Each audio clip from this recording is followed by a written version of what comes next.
Stories about the bright side of education. Somos Sunnyside!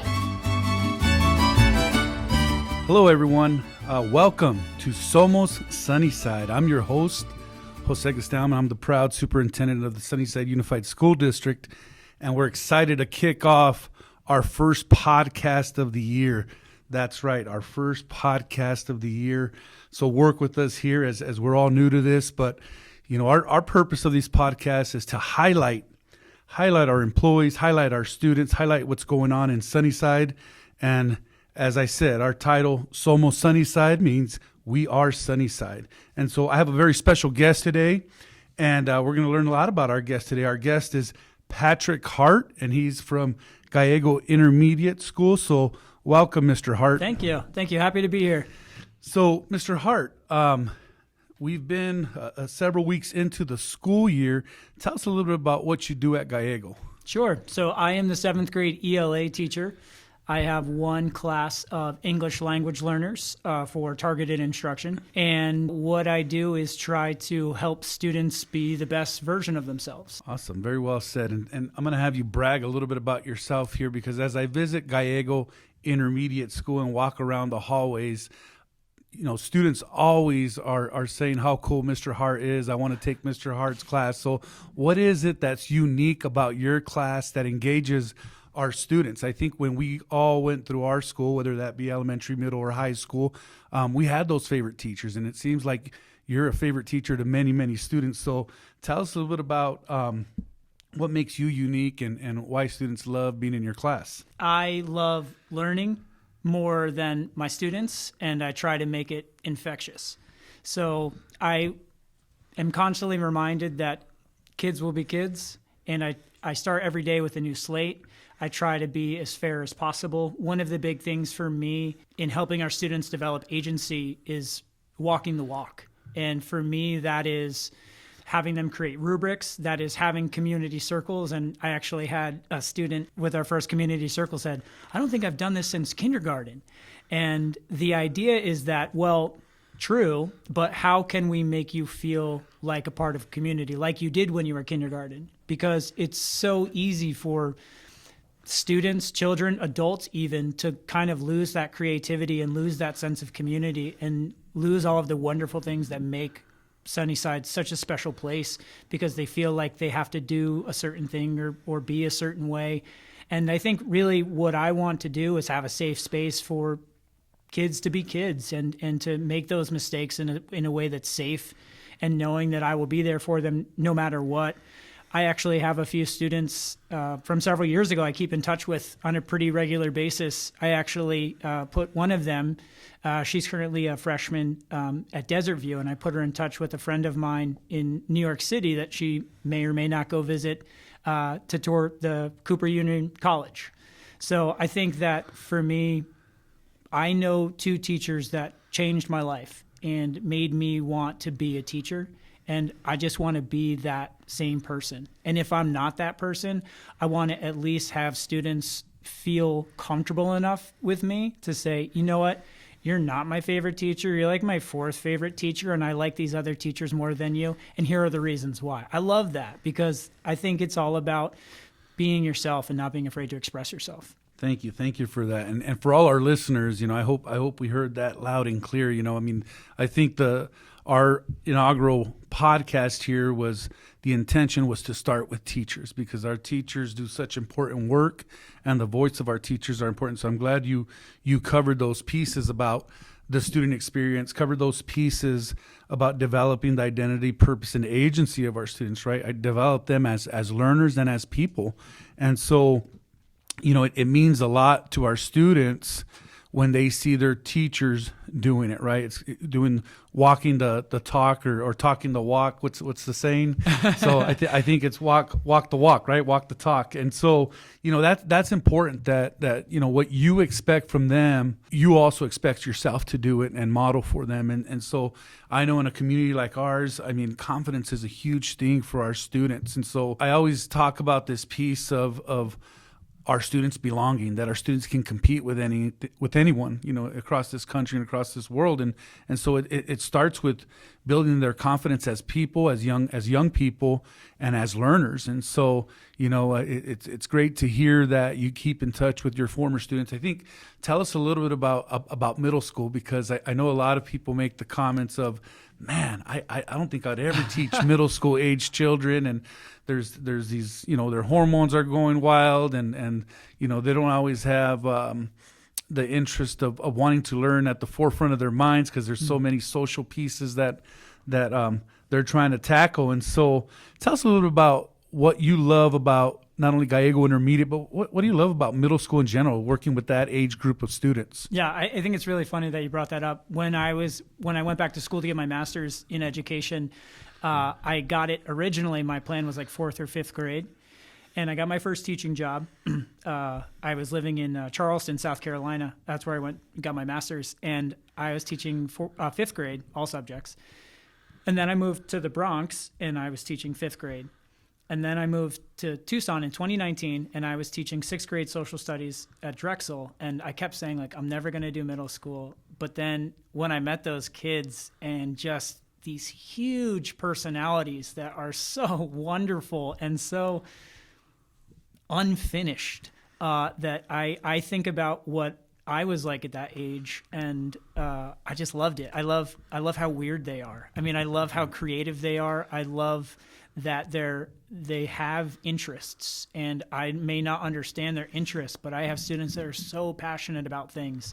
And I think that comes with the age of being, 12 and 13, is they're starting to have this independence, they're starting to have this responsibility, and they're starting to take a genuine interest in the things that are going to make them the people that they want to be.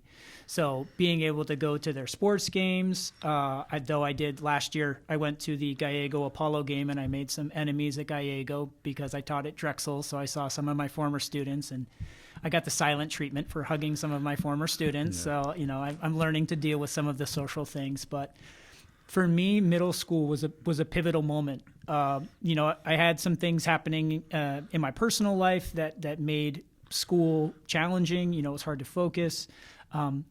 But that's when I really began playing music and being creative. I was in a punk band in 7th grade, and we got to play the 8th grade moving up ceremony, and it was so wonderful. And so I actually have students that come in during lunch, and I have a ukulele. They can play my guitar. I was just going to ask you, what instrument do you play? Yeah, I play the guitar. Player. Yep, still play the guitar. So I play that. Actually, I play that while the kids are doing their benchmark testing. Okay. To kind of help them focus, and I just play some calm music to try to help them focus. And sometimes they complain when I don't play.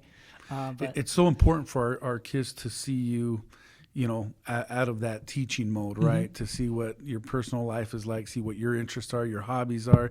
It sounds like you've had a vast experience in teaching in different states. But let me ask you this, why Sunnyside? Why did you land here? How did you land here? Where are you from? Are you from Arizona? It sounds like you're not from Arizona, but I hear people all the time say Sunnyside's a special place. For me, I've never left the community. I've been in this community my entire life, so I'm always curious to hear why you chose Sunnyside. Yeah, that's a great question. I am from New York. I grew up in New York, and 2019, my girlfriend, she's from Tucson. She grew up in Catalina, and she was over in New York. She was fine with the weather in the winter, but the lack of sunshine was killing her. So she was like, do you want to go someplace where it's sunny all the time? And I was like, yeah, I'll follow you wherever. Let's go. So we came back to Tucson. Or I should say I came to Tucson. She came back to Tucson, and I became a desert rat like instantly. I loved Tucson. I loved the community. So it was love then, right? It was love brought you to Tucson. Love brought me to Tucson. Love's going to keep me here. Love brought you to the sunny side. For sure. And, so that's a cool story. It really is. But I still want to get to that piece because there's tons of schools. There are. Right? In Tucson. Why the Sunnyside Unified School District? And it's there's definitely some special people here, and you talked about making a difference in young people's lives, like some adults made a difference in your life going through the school system. So why Sunnyside? Why Sunnyside? I had so we moved here August 1st. We moved into our apartment, and I didn't know much about the schools in Tucson. And so I applied for a position at Drexel, and I met Jennifer Ambrosio, Roman Tellez, and Esther Del Valle. And they were so honest and so welcoming and so warm. And it just, there was a quote that came to me when I was getting ready to graduate from grad school. And someone said, you should think about teaching in a place that you can use your skills and your abilities best. And for me, I'm flattered that the word has made it to you that students want to be in my class. But classroom management for me, I think, has always been my strong suit. Because like you're saying, I never ask my students to do something I'm not willing to do. I had a push-up contest one time with a student because they were feeling down. And I said, well, what's going to make you feel better? Push-ups? And they jokingly said, yeah. So they let me know that that was something they needed. They needed someone with a strong sense of classroom discipline, who needed a strong sense of community building. And the kids just welcomed me with open arms, and to joke around with them and allow them to be who they were going to be and to make those mistakes. It just felt right. It felt like home. All right. So, this is all coming together now. I'm thinking of as I'm learning more about you, Mr. Hart. I mean, it's the guitar, it's love. It's you strike me as a poetic writer, right? Guilty. The relationship pieces are obviously there, I think for most teachers that are successful in the classroom, it's the relationship piece, right? It's the relationships, it's the instructional piece, because great instruction takes care of classroom management. So giving students this foundation of strong routines and really making them think that they all can be learners, right? And develop that agency as learners. So, it sounds like you're off to a great start this school year. It sounds like the Sunnyside community has also embraced you, in terms of relationships. And, I think Gallego Intermediate is unique because it's not your typical middle school that's 6 through 8 or 7, 8. It's 4 through 8, yeah. Right? And although I know you probably work with strictly 7th graders, you're interacting with kids of different ages there. And I enjoyed middle school as well. I started off as a high school teacher and then did middle school for a few years, and I loved it. I didn't think, I heard all the horror stories about middle school and didn't think I was going to like it, but I really did. I really enjoyed my time at middle school and before going back to the high school. And so I agree with a lot of what you're saying. This other piece of believing in our kids seems to be a common topic. This piece of getting our kids involved seems to be a common topic. I think you got them at an age where we can still mold our students and help them make decisions as they explore what they want to do career-wise, what they want to do high school-wise. And our high schools offer a vast majority of we offer our college and career academies where they can pick a pathway that suits them, right? And so this interaction between our middle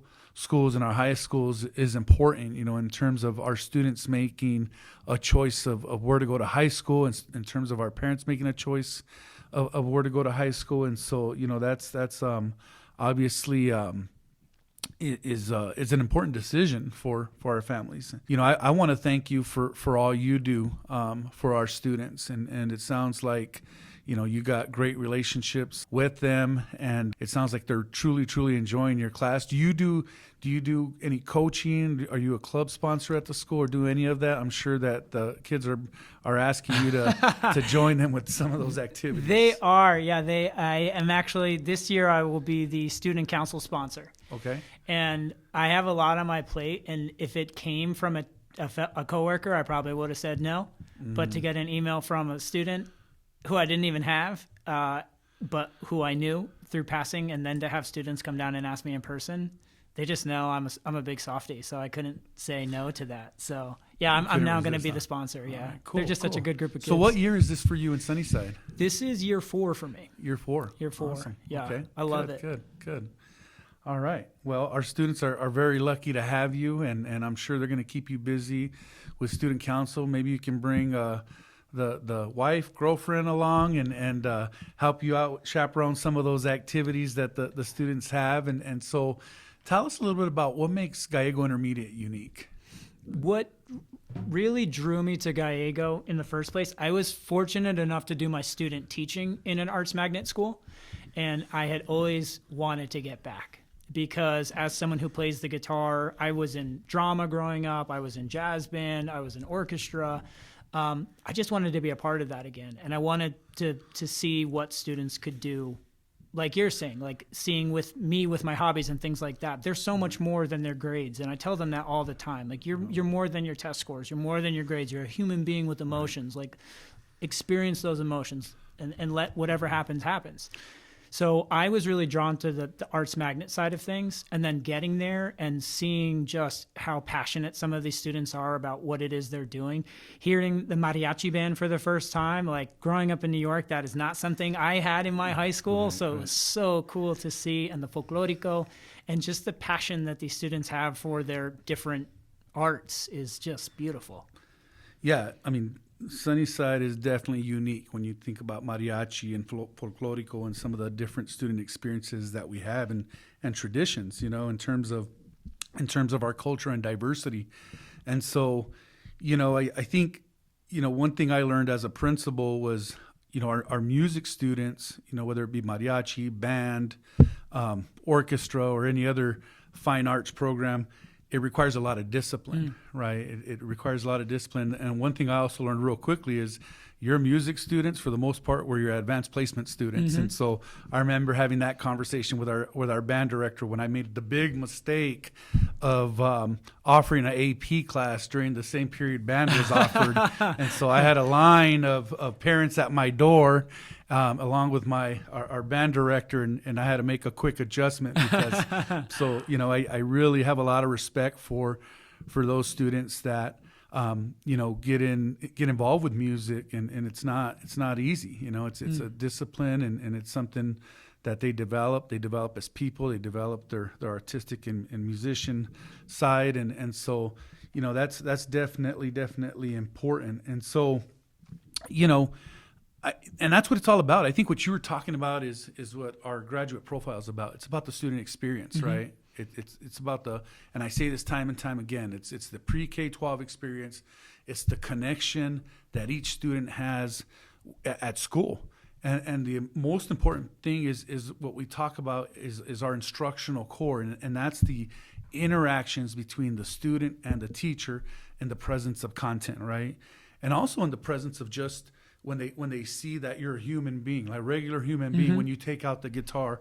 I remember the first time a student saw me at the grocery store, they were like cracking up because I was probably in flip-flops and shorts and a baseball cap, and they just laugh at you because they think we're just different people. We're like robotic teachers, right? For sure. And we're not. We're human beings just like them, right? We have feelings like them. You know,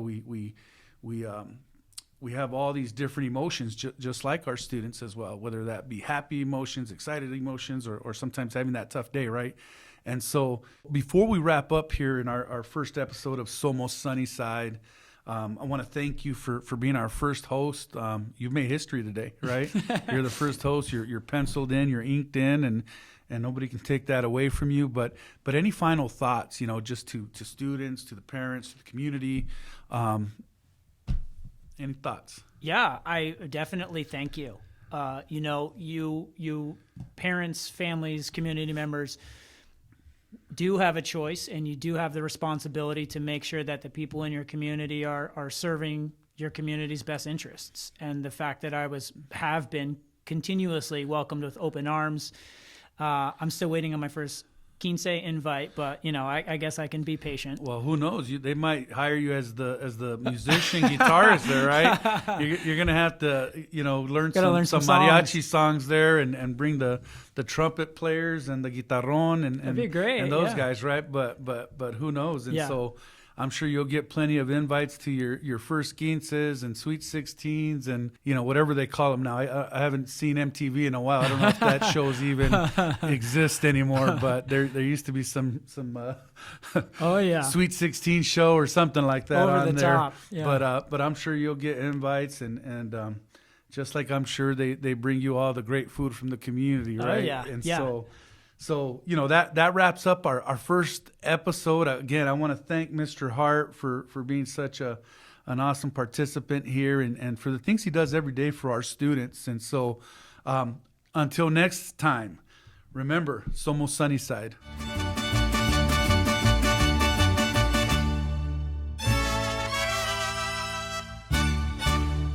Somos Sunnyside.